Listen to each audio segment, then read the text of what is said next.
Here we go. It is time for another sprint zone, or sprint zones as it may be. This one's for 12:30. And before we get started, I'd like to thank Lisa Bennett, Ron Kennedy for their telemetry, and Ron for his footage. Ron's got a new 8K Insta360, and this will be its debut on this video. Life is good, big crew, heading up County Road 5. And I have brought the gravel bike once again. Yes, I know I have brought a knife to a gunfight, but I am old. And I am with the old ways where we train heavy and race light. And it's a bit safer out there with all the debris.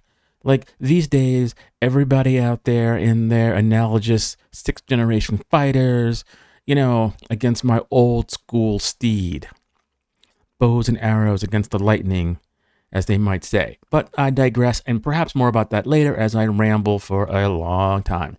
Anyway, getting started, heading up, and Elisa is up front. And for some reason, she kind of wants to just go.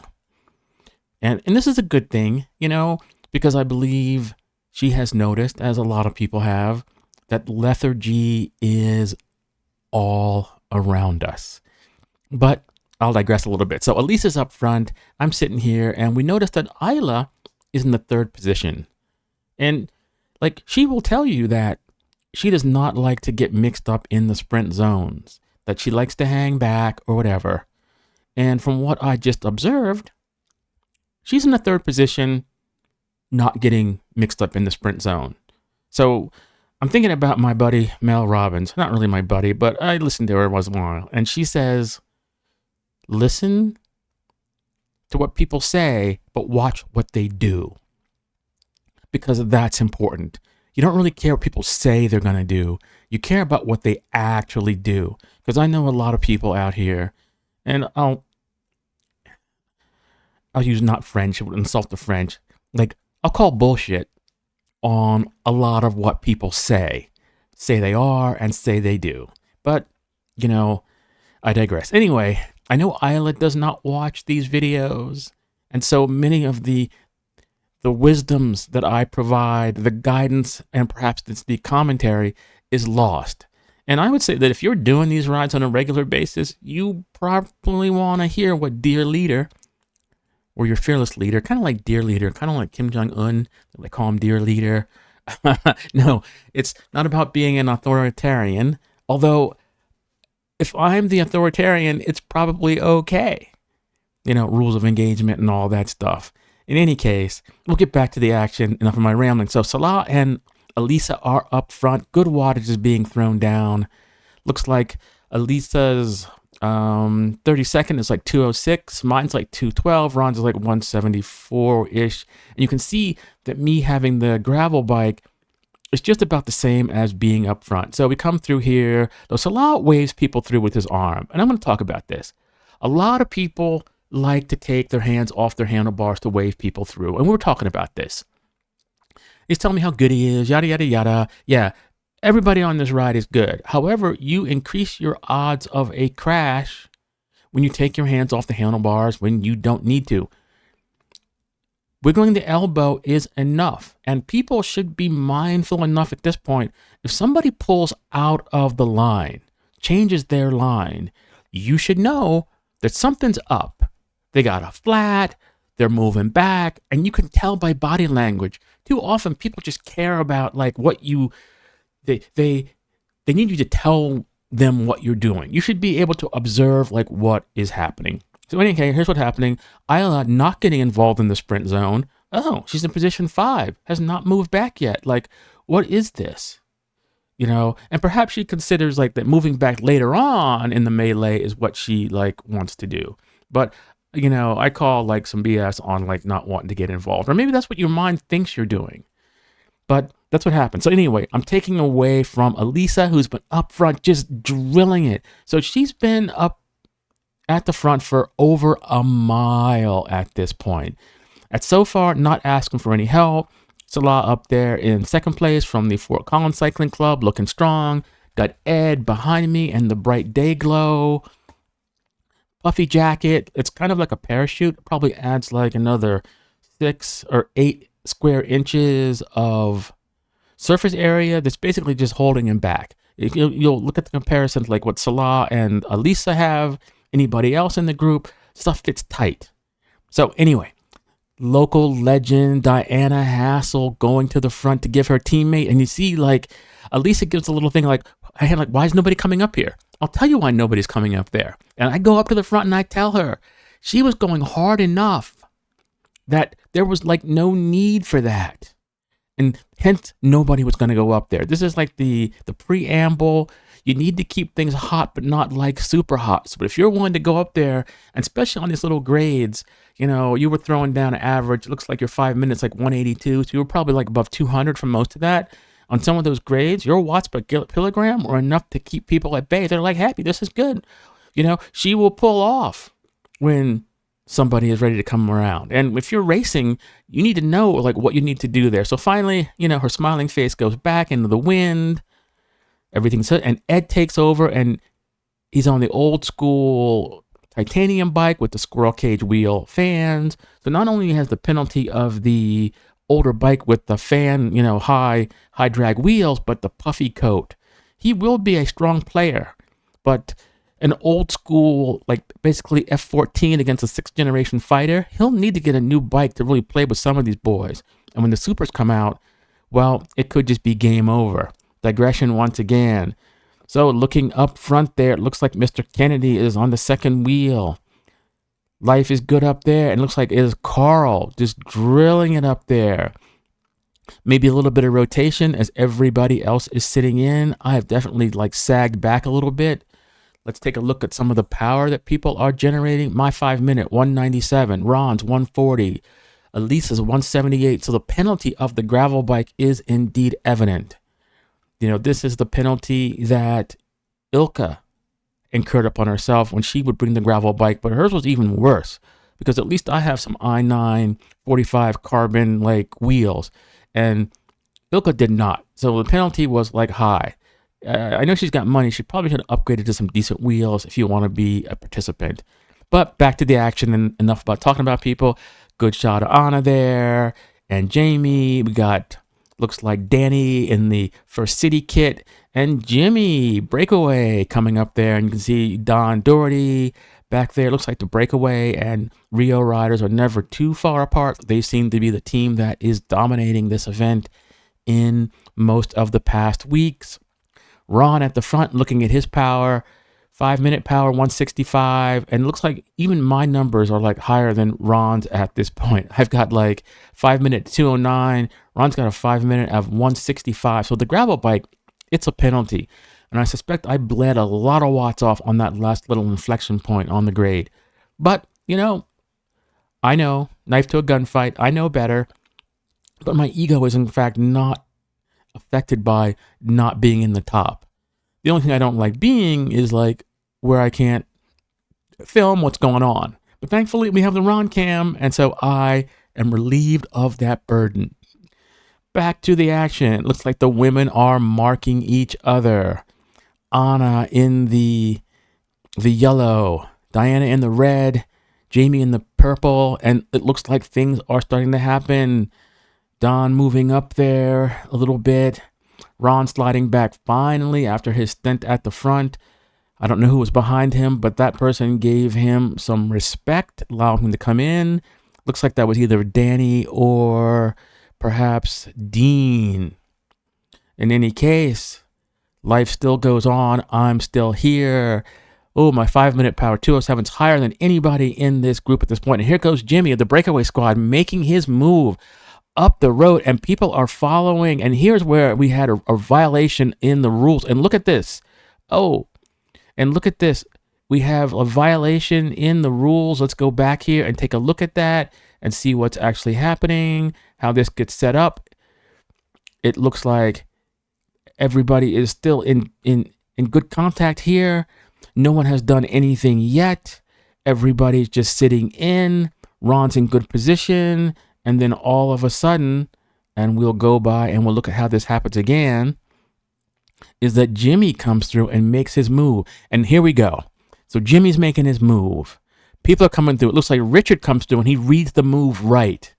So no violations yet. And here we go.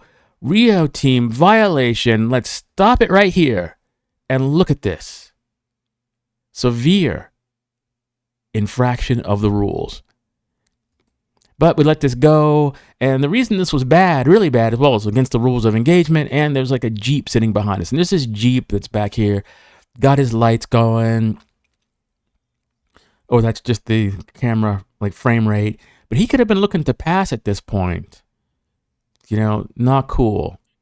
Not cool. And I will stop lecturing about that. Well, I'll stop lecturing when people stop doing it. Anyway, gap starts to open up a little bit here.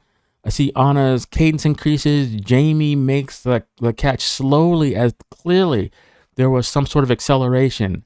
Brendan back there, still in contact, somewhat out in the wind, but he rides kind of like a runner. You know, he was like fast collegiate, at least 5K, like sub 15-minute 5K runner back in the day when he was in college. So he's indeed the big engine. Lots of fast twitch muscle there. And I'm kind of surprised he doesn't use that fast twitch more and like mark these accelerations, because in the end it will save you energy. But, you know, a lot of time old school runners like to keep that pace. Unfortunately, this is in fact cycling. And if this were the big men, the men of TTH or the oval, those accelerations could just leave you in the cold and out riding by yourself. Nice little echelon here. And it looks like Ron is in like fourth position, excellently positioned behind the Rio riders. And it's about go time. I can see there's an attack here where it looks like, and we're looking at the Ron cam, the three riders in red are going up the road. And yes, now we switch to the Ron cam. We got a good view here. Looks like Don from the Rio is in third. Looks like maybe it is that Dean there, and Wolfgang fading back after doing his work, used like an old paper towel. Looks like Don is marking Dean, the two Rio riders, and perhaps there was a plan there. Perhaps it was Rio going to lead Don out for the win. Dean looks back, gives up the ghost, and Ron is going forward with all his might, but it is too easy as Don easily takes the win over the top. Now, just an aside from those people who really know how to sprint, and I'm going to get on Don a little bit here, is like his hands were on the hoods. Hands should have been on the drops. When you're sprinting, hands on the drops. It's more aero and it's faster. Just saying, or at least that is how I was coached back in the old days. And you might look at some of the Tour de France riders when they're interested in the sprint. Are they on the hoods? I would say probably not. The hoods are pretty much for climbing, and yeah, arguably that's maybe a 3% grade, and you might want to have your hands on your hoods when you're actually sprinting. Or he just knew he didn't need to give it his all. But, you know, when you want to practice good technique, that's probably the way to go. In any case, nice job by Ron there. Appreciate the first-hand view of like what actually happened back there. But don't worry, someday I will be up there with you. Unfortunately, the day was not that day. Turn around on a shooting through, knowing that perhaps the Strava Sprint Zone is longer than the TFR Sprint Zone, so that is a reason some of the riders push their way through all the way to the end. Me personally, I kind of use this as an interval, so when I get to the top of the hill, I just shut it down, giving it all I've could give, and then that's pretty much it. And here we go for the regroup, which, you know, is the regroup period.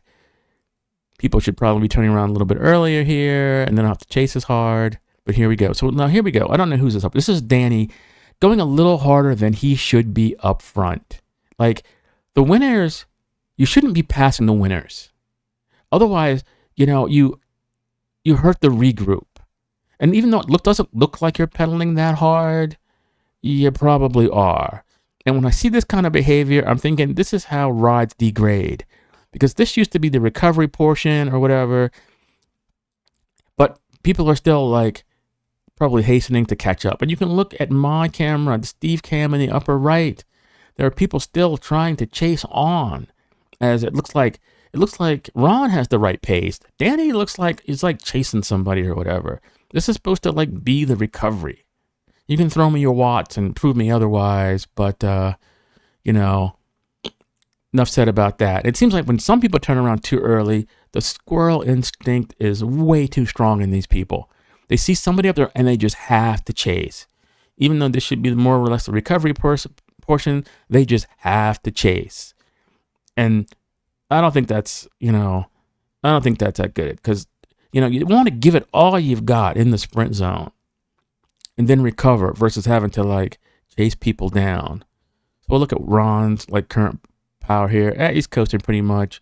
So it's not a horrible regroup. And I was on the ride, so it wasn't a horrible regroup, but this is how things start to slide down the slippery slope. All right, enough of my rambling about that. We'll move on a little bit and we'll see how things happen for the second sprint zone. More or less, people are somewhat organized here. What do we got going?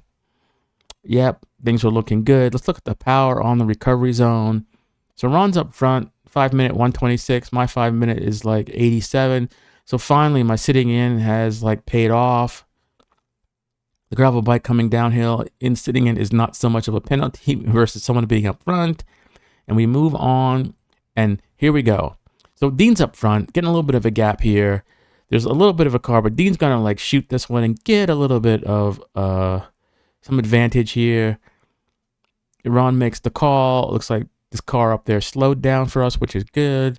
And as always, the rules of engagement say that we should all be together before the melee actually begins. Otherwise, there's way too much of an advantage if you're up front. And once people realize that advantage, they all start fighting for position, and it turns into like one of these other hammer rides, which I don't really want this to turn into. Up till this point, we're on the second sprint zone. Dean yields to the rules of engagement where he's clearly sitting up a little bit. Ron kind of was chasing here and looking at his wattage at 32nd, but now he slows down a little bit. It's Grupo Compacto. Ron at the front, and look, Danny's itching to go, and I could pretty much tell that by what he was doing coming down the recovery zone. Going on a flyer here, and this is where if people are going to do this, I would rather see people get organized, start a rotation, and go hard instead of just these onesie, twosie people just popping off the front. It's, in my opinion, like, it trains bad behavior. First of all, it's like every other group in Fort Collins. And you just sit in, there's no rotation. You don't learn how to work together. It's just, I don't know what to say. It's just unorganized. But I'll ramble on about that a little bit later. Looking good. And there's Jamie in the Ron cam and the Rafa kit. And she is always color coordinated, with the exception of those green boots, which probably belong to should be Ed or somebody else. But the bike, the helmet and everything, most impressive in her color coordination. I remember, I think one of the first TFR happy hours, I see Jamie sitting there all dolled up or whatever. It took me like 10 seconds to recognize who this was.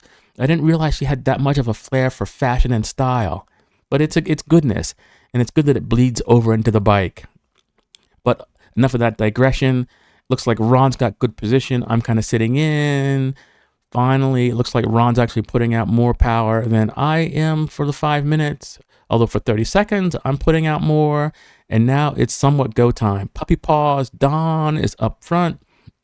And then the rest of the Rio team reacts. Acceleration by Dean and Diana there. Ron's in most excellent position. Ed's got the flapping jacket out there. And who's going to cover? It looks like Richard from the Fort Collins Club in the black.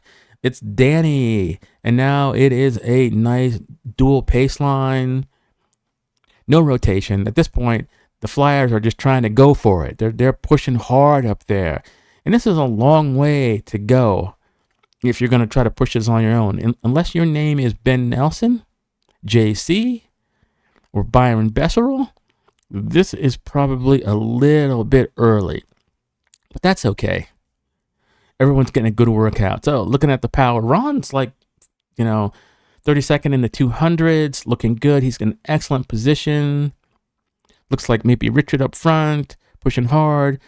Danny falling back as people start to single up as the pace has hotted to the point where it is too much to be out in the wind. And it looks like Ron's going to be nice and let Danny in. Can't really tell yet. Nope. Danny, being the opportunist, is going to go off to the wheel.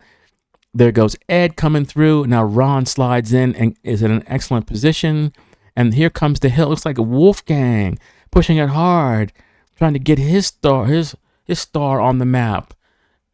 Ron once again looking strong here, and this is an excellent view while I suffer at the back.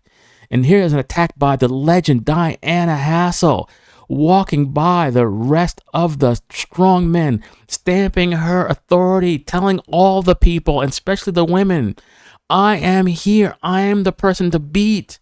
You'll have to show me what you had. It will not be handed to you. It must be taken. And Ron with the excellent push over Diana, and it illustrates the battle between the breakaway squad and the Rio team as they are continuing to dominate the points competitions here in the sprint zones. In fact, I should probably actually count the points, and we'll see how the teams are actually stacking up. Jacob going with a last minute push after Ron has looks like gotten a lot of work at the front. Don coming through on Jacob, and there's really no end to this sprint zone. It's like there should be a sign or something. Anyway, it looks like Don goes out, takes it from Jacob at the end. A couple cars come in there. That might be slightly sus, but given how we were spread out, I probably would have done the same thing. But I'll ask the question, where's the fire? Not sure. And there are people just pushing all the way to the end.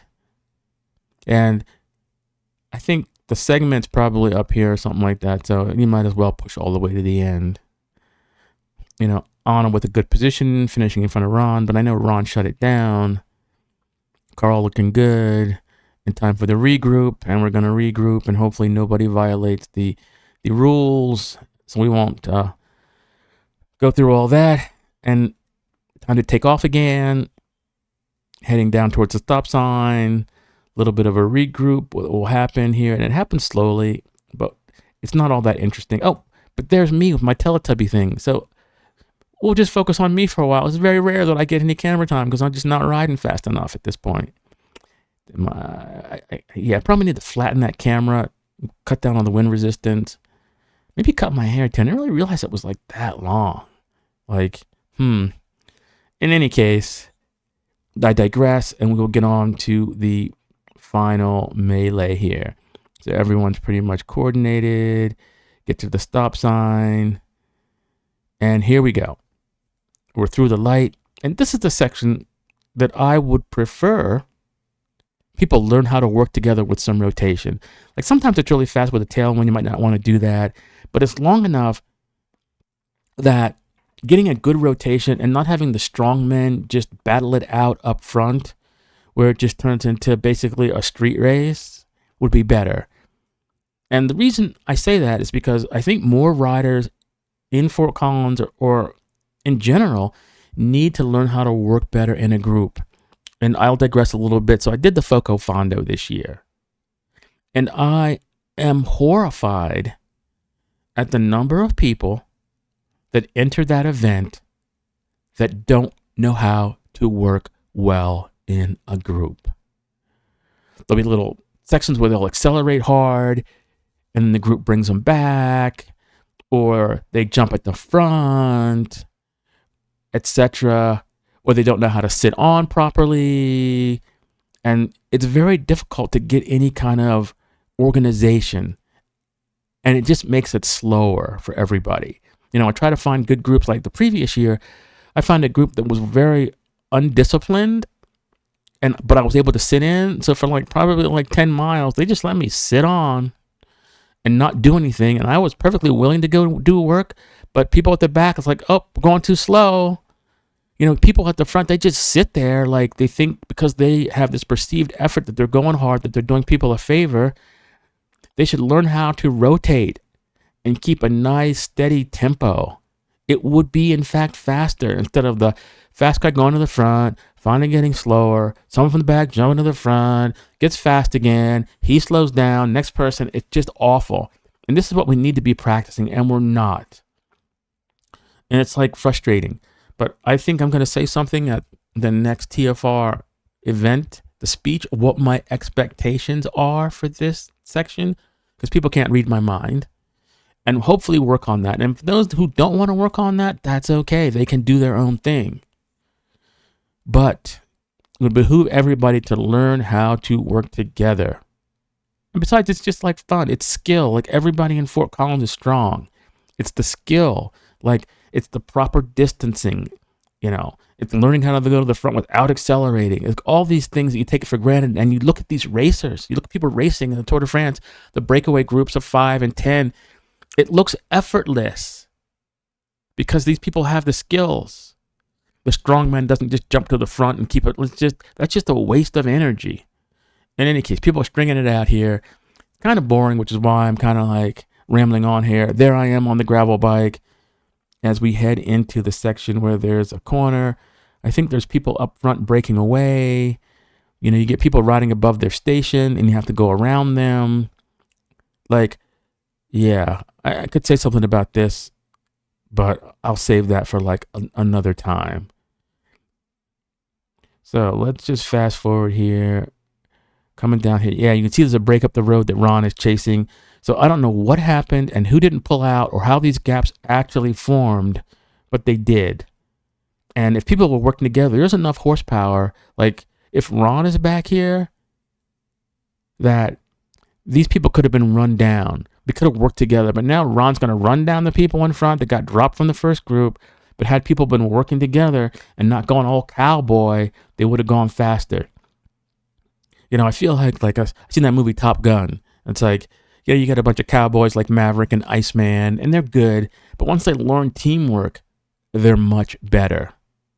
In any case, clearly, Ron had wasted a lot of horsepower bringing these people back. And I don't know who these are here, but clearly, if there was coordination, the gaps wouldn't have opened up and everyone would have been there together. In any case, I'd like to see this as a coordination area where people can work together and make things happen instead of just going out there and swinging it around all the time. But, what can I say? I know how to do it. Is it altruism for me to want other people to do it? No. For my own selfish reasons, when I go to group rides, I would like to have people understand the skill sets to be organized so you just don't have the strong men sitting up front all the time. Or worse yet, is when there's a slight crosswind and the people on the windy side are suffering the whole point because people aren't rotating and given a chance to get any kind of shelter. And you see strong men sitting in the shelter, and then when it's like go time, you're fried because the load, in fact, was not shared. And no one's cognizant of the fact that, oh, these people are suffering. But I guess it comes down to why are you riding, etc. Okay. Third and final sprint zone here. People waiting probably for me. Even my camera shows we're there. Oh, there were a bunch of cars. And here we go. There's the first bridge. And here's the regrouping. Gaps are starting to open up slightly. So I found in the upper right hand is my camera. Richard's a little slow to be on the wheel. And everybody can't do this. Otherwise we string out. So I'm like, I pay a heavy penalty for the gravel bike. I can't be closing these gaps slowly or waiting for you to decide, oh, and I've seen this before where that rider in particular would just jackrabbit to catch up. And here I am oh crap, now I got to accelerate. So I got the momentum, I'm going around. So this is supposed to be the neutral section up until the bridge because, the bridge narrows and somebody decided it. I would much rather this not be a sprint zone, but this be a tempo zone for high cadence, high tempo, race pace, rotation, and not a contest amongst folks. But I got more or less overruled. And so, as I said before, I like the whole authoritarian thing, of Kim Jong-un and Trump and Putin, but I will listen to the people. And, so be it. It is now a sprint zone. Although there's really no end to it. But up until we get to the bridge here, it's more or less neutral. And looking at the power, like Ron's power is like way down. Everybody's power is like way down for 5 minutes. Oh, because we waited. And the 30-second power, 120s, 130s from everyone. Yeah, pretty much neutral. Looking in the upper right at my camera, it's like, yep, the group is fairly well organized. There's not a whole lot of shelter here. And this road is chip seal, which if you're on like 25 mil tires, 28 mil tires, it's not horrible. But on the 38s that I'm on, oh, this is comfort, In fact, I would not be surprised if the gravel bike has better rolling resistance on this road than some of the narrower tires, given the pressure I've got. But in any case, I'm happy right now as we head into the final contest after we hit the bridge. Pretty much in a line. There's a lot of debris over here, a lot of sticks and things. Another reason why I like to have the gravel bike, because if somebody points something out, unless it's horrible, I just roll over it and not have to worry about getting a flat or anything. I can see why, bringing out the cross and gravel bikes this time of the season, although it's unseasonably warm. I expected the weather to be a lot worse this time of the year, but it's better to bring, the fatter tires out and enjoy a little bit less stress. But I guess it's been a while since anybody's had a flat on the ride. And here we are, the bridge, the jump off point, and let's see if it's go time. I was like way back there. You could see it looks like Tom and Richard back there behind me. Jamie next to me. We're chatting about something, and things are beginning to hot out up there. It looks like somebody's going. Looks like that might be Don up there. Can't really tell. Wolfgang's going with them. Looks like Danny was caught back a little ways, and Ron is in most excellent position at this point. Wolfgang with the flapping jacket, probably like 6 or 8 inches, square inches of like extra surface area, just being pushed. A manifestation, PhD math professor. I think he could afford better. Get something that fits tight. Otherwise, you're bleeding off watts. But this does give me something to talk about. People should be aware of like their clothing or whatever. Still going hard. Looking at Ron's like 30-second power in the 320s. And it is definitely like go time here. 30-second and now 300 watts. Folks are going hard. And now Wolfgang unable to hold the wheel. And Wolfgang does the right thing here. Wolfgang pulls out to allow the other people to catch up and allows himself to sag back. There are too many riders that just sit in the line and wait for people to go around. And that should not happen. That is not courtesy. That is not working together. So I'm really happy to see that Wolfgang did that. He's a seasoned rider. Ron reeling in Mr. Puppy Paws up there, and that is questionable. I think Don does it because of like, I don't know, nerve or whatever, or comfort. But it's somewhat dangerous because there was a crash on this road many years ago. People went down. Ambulance was called because there was stuff on the roads. So, I'm a big fan of having your hands on the handlebars. In any case, well done by Ron. Debut of the 8K camera and a victory in the final sprint zone. Well played, Ron. Well played. And a good time was had by all. Anyway, until next time, peace out.